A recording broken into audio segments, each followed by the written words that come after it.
ساری دنیا کا پیدا کرنے والا وہی ہے، یعنی کہ ایک ہے، وہی سب کو رزق دیتا ہے، ہمیں رزق دینے والی ذات بھی ایک ہے۔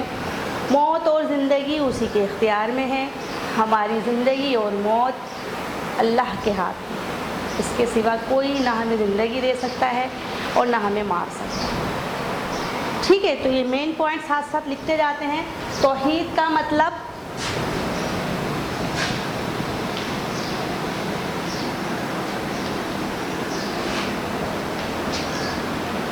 ان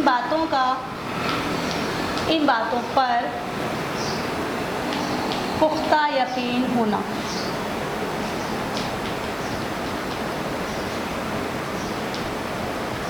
کہ اب کون کون سی باتیں ہیں؟ نمبر 1 ہم نے پہلی کیا پڑھی؟ ہمیں اللہ تعالیٰ نے پیدا کیا ہے، ٹھیک ہے، ہمیں اللہ تعالیٰ نے ہی پیدا کیا ہے، ٹھیک ہے بچوں۔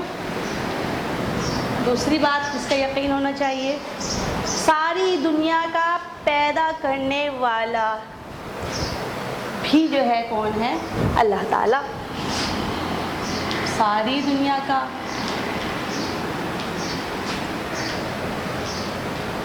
پیدا کرنے والا وہی ہے۔ اب آپ کو معلوم ہو گیا وہی سے مراد یہاں پر اللہ تعالیٰ، اس کے سوا یقیناً کوئی دوسری ذات نہیں ہو سکتی۔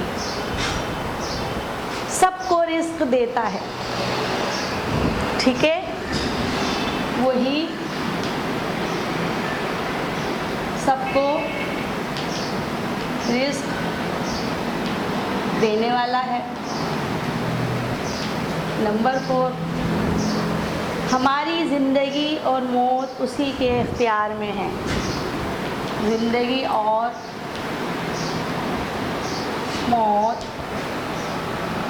اسی کے اختیار میں ہے۔ یہ سب ہم کیا پڑھ رہے ہیں؟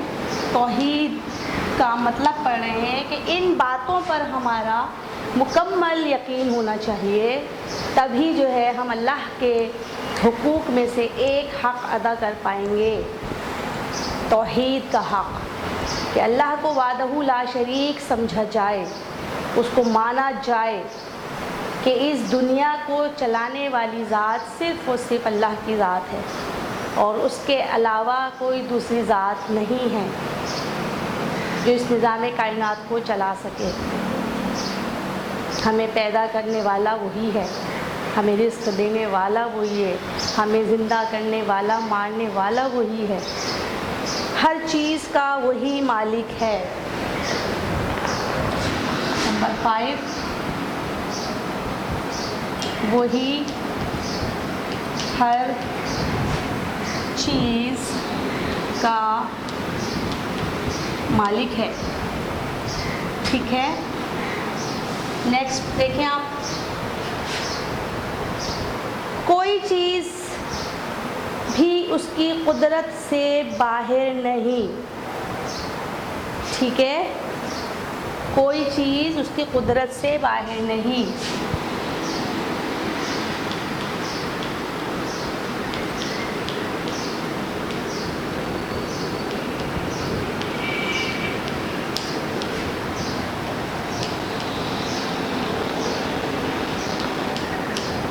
اور اس کے علاوہ آگے کیا کہتے ہیں؟ عزت اور ذلت اسی کے ہاتھ میں ہے، عزت اور ذلت اسی کے ہاتھ میں ہے۔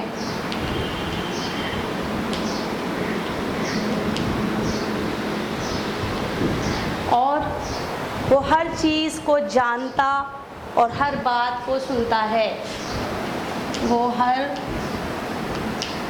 چیز کو جانتا اور ہر بات کو سنتا ہے۔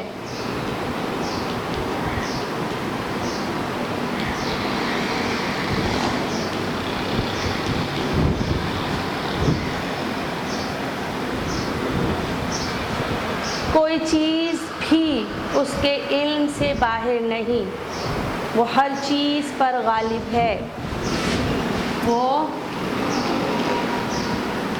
ہر چیز پر غالب ہے۔ ٹھیک ہے بچوں، وہی بندوں کی حاجتیں پوری کرتا اور مشکلات کو دور کرتا ہے، وہی بندوں کی حاجتیں پوری کرتا اور مشکلات کو دور کرتا ہے۔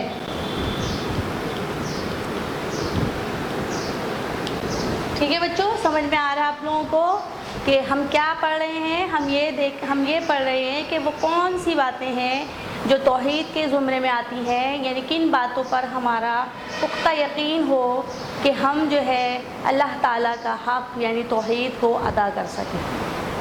ٹھیک ہے بچوں، اچھا جی، یہ تو وہ باتیں ہو گئی ساری۔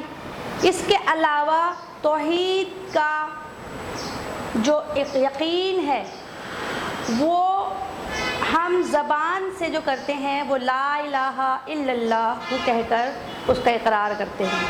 ٹھیک ہے، زبان سے جو اقرار ہوتا ہے توحید کا، وہ لا الہ الا اللہ کے ذریعے ہوتا ہے۔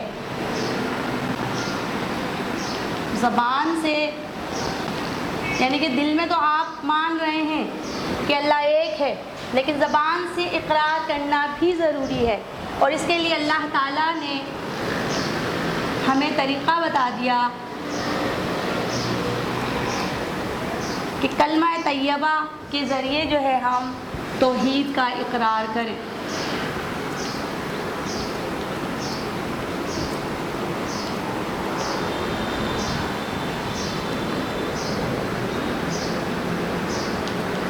کہہ کر کرتے ہیں۔ ٹھیک ہے، یہ بات سمجھ میں آ گئی آپ کو اچھی طرح سے؟ اور دل سے توحید پر، دل سے اگلا پیج ہم نے سٹارٹ کر دیا 20 پیج نمبر 20۔ توحید پر دل سے یقین رکھنا اور زبان سے اقرار کرنا بندے پر اللہ کا سب سے بڑا حق ہے۔ ٹھیک ہے، تو توحید پر دل سے یقین رکھنا اور زبان سے اقرار کرنا، یہ ہم پر یعنی ہم بندوں پر اللہ تعالیٰ کا سب سے بڑا حق ہے۔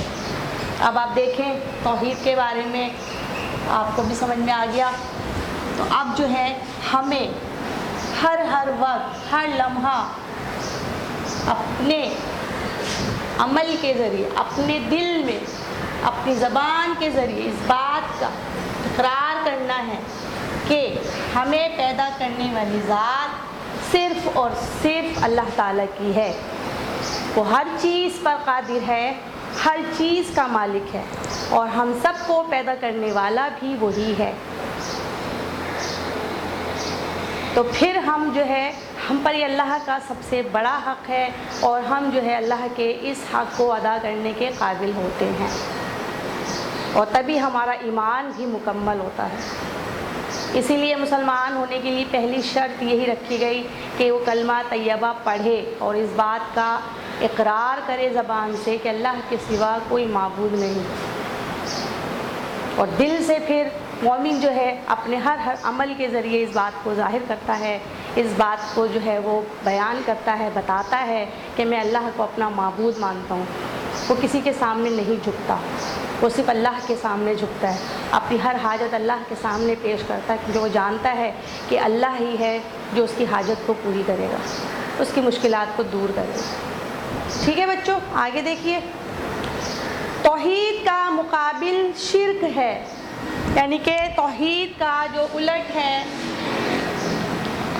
وہ کیا ہے؟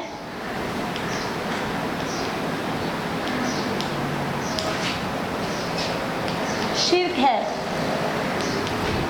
اگر کوئی اللہ کو معبود نہ مانے، اللہ کو وحدہ لا شریک نہ مانے، تو اس کا مطلب یہ ہے کہ وہ شرک کرتا ہے۔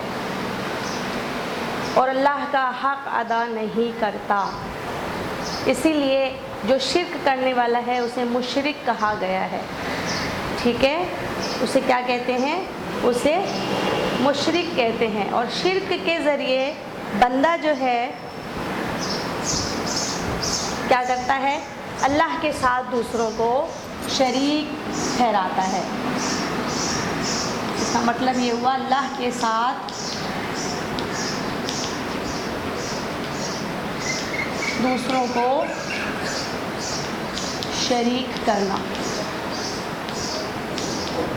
ٹھیک ہے۔ تو اس طرح وہ اللہ تعالیٰ کا سب سے بڑا حق ادا نہیں کرتا۔ یہ بہت بڑا ظلم ہے، شرک کرنا بہت بڑا ظلم ہے۔ اسی لیے اللہ تعالیٰ نے سورہ لقمان میں فرمایا ہے ان الشرک لظلم عظیم، ان الشرک لظلم عظیم، بے شک شرک بہت بڑا ظلم ہے، اور یہ ایسا ظلم ہے کہ جسے اللہ تعالیٰ کبھی معاف نہیں کرے گا۔ اللہ تعالیٰ ہماری سب خطائیں معاف کر دے گا، لیکن شرک کی کوئی معافی نہیں ہے۔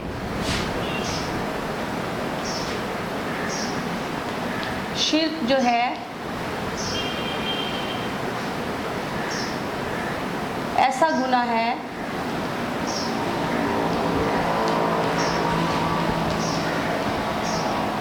جس کی کوئی معافی نہیں، ٹھیک ہے۔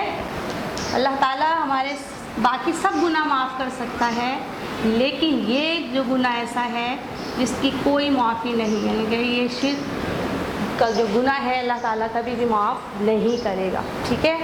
ارشاد خداوندی ہے، آگے اللہ تعالیٰ خود فرما رہا ہے ان اللہ لا یغفر ان یشرک بہ، بے شک اللہ شرک کو معاف نہیں کرتا۔ پھر ایک اور جگہ سورہ مائدہ میں اللہ تعالیٰ کا ارشاد ہے بے شک جس نے بھی اللہ کے ساتھ کسی کو شریک کیا تو اللہ نے اس پر جنت حرام کر دی اور اس کا ٹھکانہ جہنم ہے، ٹھیک ہے۔ تو ایک اور ہمارے پاس پوائنٹ آ گیا، شرک کرنے والوں کا ٹھکانہ جہنم ہے، ٹھیک ہے۔ سمجھ آ گیا آپ لوگوں کے بچوں؟ یہ تو اللہ تعالیٰ کے ارشادات کے بارے میں ہم نے پڑھا۔ پھر آپ صلی اللہ علیہ وسلم کیا فرماتے ہیں؟ حضرت ابو ہریرہ سے روایت ہے کہ آپ صلی اللہ علیہ وسلم نے فرمایا 7 ہلاک کرنے والے گناہوں سے بچو۔ صحابہ نے پوچھا وہ کیا ہے؟ آپ صلی اللہ علیہ وسلم نے فرمایا کسی کو اللہ تعالیٰ کا شریک ٹھہرانا، سب سے پہلا گناہ بتا دیا، پہلے نمبر پر آ رہا ہے جو ہلاک کرنے والے گناہوں میں، یعنی کہ وہ آپ کو برباد کر دیں گے۔ ایسے گناہ ہیں جو اللہ تعالیٰ کو سخت ناپسند ہیں، اور یہ گناہ کرنے والے تباہ و برباد ہو جائیں گے، اللہ تعالیٰ ان کو ہلاک کر دے گا۔ جادو کرنا، کسی پر جادو کرتے ہیں آپ، ناحق قتل کرنا، یتیم کا مال کھانا، جہاد کے دن دشمن کو پیٹھ دکھانا، پاک دامن ایمان والی بے خبر عورتوں پر تہمت لگانا، اور سود وغیرہ جیسے گناہوں کا ذکر کیا۔ تو آپ صلی اللہ علیہ وسلم نے یہ بھی فرما دیا کہ شرک جو ہے ہلاکت کا سبب ہے، ٹھیک ہے۔ یعنی کہ شرک کرنے والا ہلاک ہوگا، یہ ہلاک کرنے والے گناہوں میں سے۔ تو آپ کو اندازہ ہو گیا کہ توحید کی کتنی اہمیت ہے۔ اللہ تعالیٰ کا سب سے بڑا حق ہے ہم بندوں پر کہ ہم جو ہے اٹھتے بیٹھتے سوتے جاگتے ہر لمحہ جو ہے اللہ تعالیٰ کی توحید کا اقرار کرتے رہیں، اس بات کا اقرار کرتے رہیں کہ وہ وحدہ لا شریک ہے، دل سے بھی اس بات پر ایمان رکھیں اور زبان سے اس کا اقرار کرتے رہیں، بار بار کلمہ پڑھتے رہیں اور جو ہے اللہ تعالیٰ کی جو ہے وہ توحید کا اقرار کرتے رہیں۔ اگر ایسا نہیں کریں گے تو ہم شرک کرنے والوں میں شامل ہو جائیں گے، اور شرک کرنے والوں کے لیے بڑی ہلاکت ہے، اور شرک کرنے والوں کا اگر گناہ ہے سب سے بڑا ہے، شرک ظلم عظیم ہے، سب سے بڑا ظلم ہے یہ، اور اللہ تعالیٰ شرک کو کبھی معاف نہیں کرے گا۔ ٹھیک ہے، سمجھ آ گئی آپ لوگوں کو بچوں؟ تو چلیے اب اپنی کاپیز نکال لیجیے، کلاس ورک کا ٹائم ہو گیا ہے۔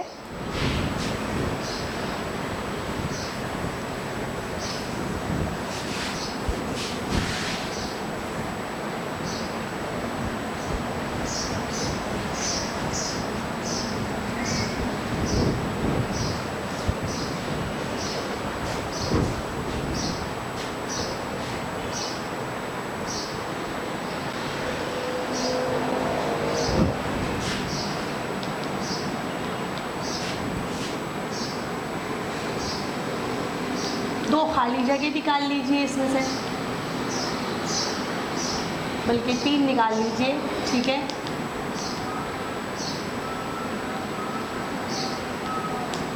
اور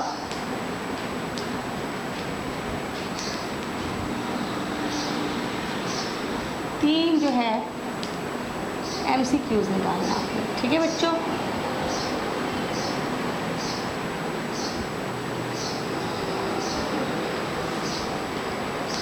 یہ ہے آپ کا آج کا کلاس ورک، کر لیا آپ نے کلاس ورک؟ آج کے ہوم ورک کی طرف آ جائیے۔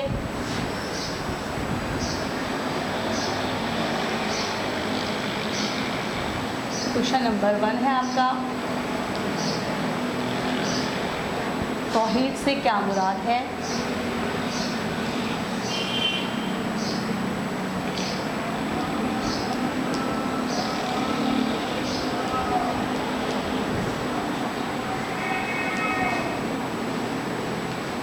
سوال نمبر 2 آپ کا، شرک کسے کہتے ہیں؟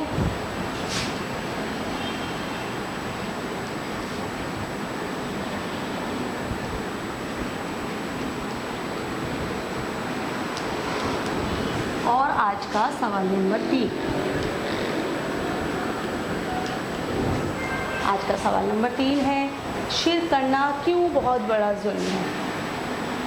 شرک کرنا کیوں بہت بڑا ظلم ہے؟